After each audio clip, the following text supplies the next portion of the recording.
तो ऐसे ही द्रौपदी ने एक कपड़ा दिया था और परमात्मा ने आशीर्वाद दे दिया था, बेटी आज तने मेरा पर्दा बचाया है, मेरी इज्जत रखी है। क्योंकि वो साधु था, जल में खड़ा था, नहा रहा था, अंधा था और कपड़ा कोई था नहीं तन पर, ओनली एक लंगोट रखता था पर्दे पर, एक लंगोट, कोई कपड़ा नहीं था। गर्मी के मौसम थे, गंगा में नाव था। स्नान करते समय उसकी वो लंगोटी भी हाथ से टूट गई, वो छूट गई। वो निवस्त्र नंगा खड़ा था दरिया में और उससे थोड़ी सी दूरी पर जिधर से जल आ रहा था, ऊपर की साइड में एक जनाना घाट बना हुआ था बहनों के नहाने का। और राजा द्रुपद ने वो जनाना घाट दरिया पर गंगा पर बनवा रखा था। अपनी नगरी से थोड़ी सी दूरी पर वह बह रही थी गंगा। वहाँ पर द्रौपदी, उस राजा द्रुपद की लड़की, रोज स्नान करने जाती थी अपनी सैकड़ों सहेलियों के साथ। जब, और वो पुण्यात्मा थी, जब उसने देखा साधु संत महात्मा स्नान कर रहा है तो उसने सोचा कि महात्मा से बात करेंगे सुबह सुबह, बड़े सौभाग्य हमारा, संत के दर्शन हुए। कहते हैं साधु दर्शन राम का मुख पर बसे सुहाग, और दर्श उन्हीं को होत है जिनके पूर्ण भाग। साधु दर्शन राम का साहिब आवे याद, और लेखे में वही समय बाकी का समय बर्बाद। फिर उसने सोचा कि संत नहा रहे हैं, मैं भी नहा लेती हूँ, फिर स्वच्छ होकर बात करेंगे।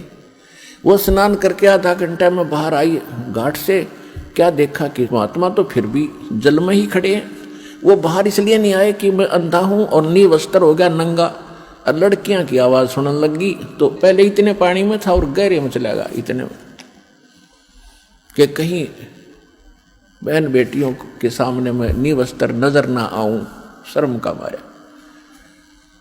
अब वो कुछ नहा नहीं रहा था, वो ऐसे हाथ मार रहा था। वो सोच रहा था कोई कपड़ा बहता हुआ आ जाए, मैं लपेट कर बाहर निकलूं।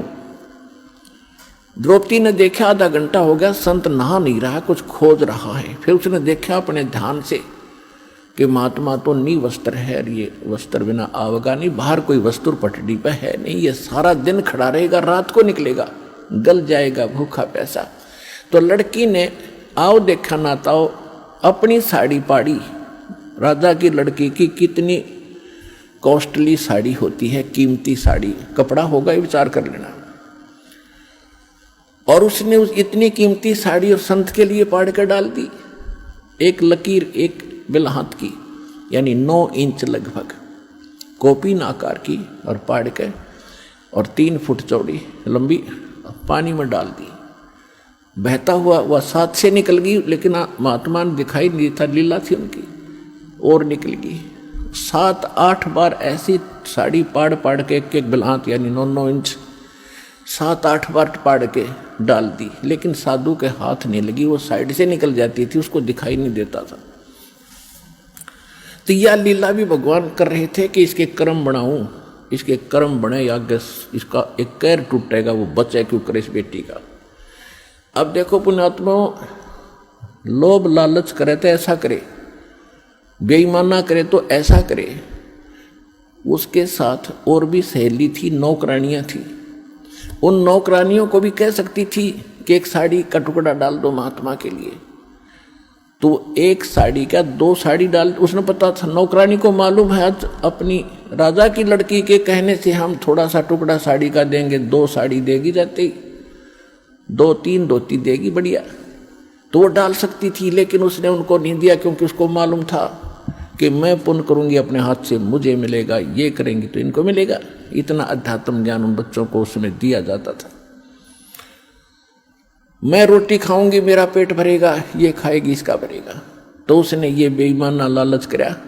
तो लोभ करे तो ऐसे करे, दान धर्म करने का स्वयं करे, अपने डट के करे और सेवा करने का। तो इसी प्रकार जब उसने 7-8 को पीन के ऐसे डाल दी, नहीं हाथ लगी,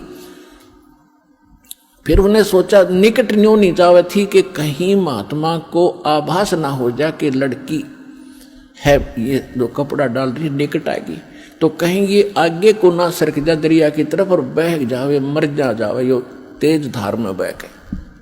बोल इसलिए नहीं रही थी। इसलिए उसने एक लंबी लकड़ी उठाई जंगल से, उसके फिर एक और टुकड़ा पाड़ा, फाड़ के उसके लपेटा और धीरे धीरे साधु संत के हाथ के निकट कर दिया जहां वो ऐसे हाथ मार रहा था। जब उसके हाथ लग गया उसने तुरंत उसको पकड़ा मजबूती से। फिर उसने देखा कि ये वैसे कोई बहता हुआ कपड़ा नहीं है, ये तो स्पेशल साइज पाड़ कर साड़ी का दिया हुआ है और बेटी भी आस पास ही होगी। वो तो अंतर्यामी थे, लेकिन लीला जो भगवान करते हैं, जैसे 120 वर्ष धानक रूप में जुलाई रूप में काशी में रहेगी, कोई आज तक नहीं समझ पाया वो भगवान थे। आज समझ में आ गया कि वो परमात्मा थे और हैं और रहेंगे। तो ये लीला ऐसी गजब की करता कोई सोच भी नहीं सकता यू भगवान हर रहे कैसे। अंधे की लीला करे थे, अंधे वाली करी पूरी। इस काल को भी धोखा देता है, यही वेद में लिखा है और यही नानक साहब कहते ए ठगवाड़ा ठगी देश खरा सियाणा बोता बार, ये धारण के रूप रहा करता। और खुद कहते भगवान सोचल सिद्धर मैं करूं अपने जन के काज। तो द्रौपदी जब उसने वो टुकड़ा लिया, देखा कि हाँ ये तो किसी लड़की बेटी ने दिया है, तो कहा बेटी आज तैने मेरी इज्जत रखी है, भगवान तेरी इज्जत रखेगा और तुझे बहुत ज्यादा दे। अब उसका वचन कैसे टले? तो सुपात्र को दिया दान। इस संसार में आने वाले कैर से भी कुछ ऐसे कर्म हैं जो दान से ही कटते हैं, कुछ ऐसे कर्म हैं जो सेवा से ही कटते हैं, कुछ ऐसे पाप कर्म हैं जो आपके आरती सिमरन सत्संग सुनने से कटेंगे, कुछ ऐसे कर्म हैं जो दान धर्म करने से और हवन यज्ञ करने से कटेंगे, कुछ ऐसे कर्म हैं जो दंडोत प्रणाम से ही आपके नाश होंगे, कुछ ऐसे पाप कर्म हैं जो सिमरन से ही कटेंगे। तो हमने सारे फार्मूले अपनाने अपने अंतःकरण को दौड़ने के लिए, साफ करने के लिए। तो वो तरीके सारे के सारे आपको यहाँ मिलेंगे और पृथ्वी पर नहीं है। इससे आपका अंतःकरण भी साफ होगा, जिस कारण से आपको इस जीवन में भी सुख होगा और मोक्ष भी मिलेगा।